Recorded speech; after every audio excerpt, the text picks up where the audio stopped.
Getirir misiniz? Telefon var. 4 kişi.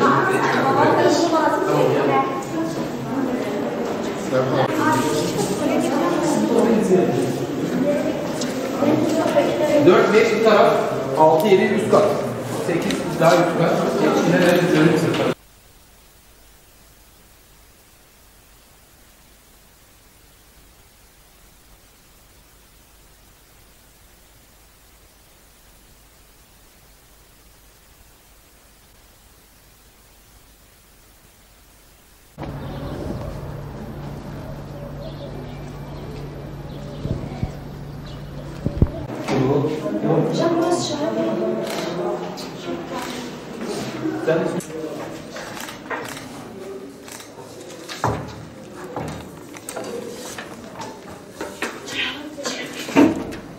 Yazarken kitapçınıza bakın, bak B yazıyor, tamam mı? Bunu yanlış yapmayın.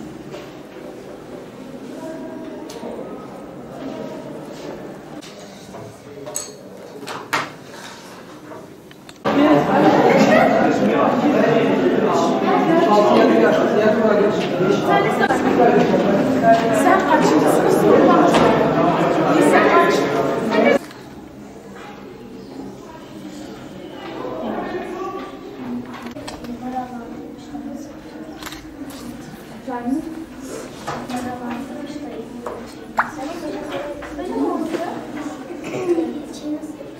Buraya 27.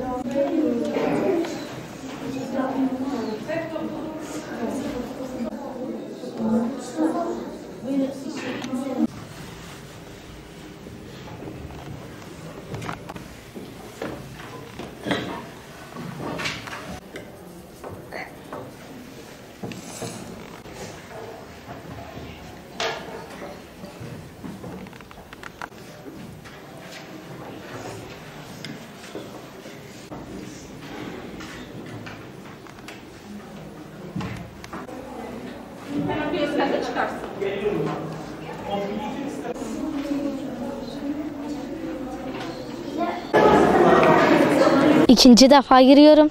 Peygamber sevdalarına teşekkür ediyorum. Peygamberimizin hayatını öğreniyoruz. 12 yaşındayım. Kaç defadır sınava girdin? İkinci defa sınava girişim. Evet. Neler öğrendin bana bir anlat. Kaç kere okudun? Peygamberimiz 2 kere okudum. Peygamberimizin hayatını öğreniyorum. Dini öğreniyorum. Kitabımızı. Mutluyum. Teşekkür ederim. İlk defa gireceğim. Peygamberimizin hayatını öğreniyoruz. İkinci defa kitap bitirdim. Yani çok güzel. Herkes girmesini istiyorum. 5-6 kere okudum. Peygamberin hayatıyla ilgili neler öğrendin? Çocuklara güzel davranırdı. Onlara iyi davranırdı. Büyüklere saygılı olurdu. Küçüklerine merhametli olurdu. Şefkatliydi. Peygamberimizin hayatını öğrendik. Peygamberimizin hayatını okuduktan sonra da peygamberimiz gibi davranmaya çalışacağız. İlk kez sınava katıyorum ve 5 kere okudum. Peygamberimizin hayatını öğrendim. Peygamberimizin çocuklara saygısını öğrendim. Büyüklerine saygısını öğrendim. Çocuklara sevgiyle davranırdı.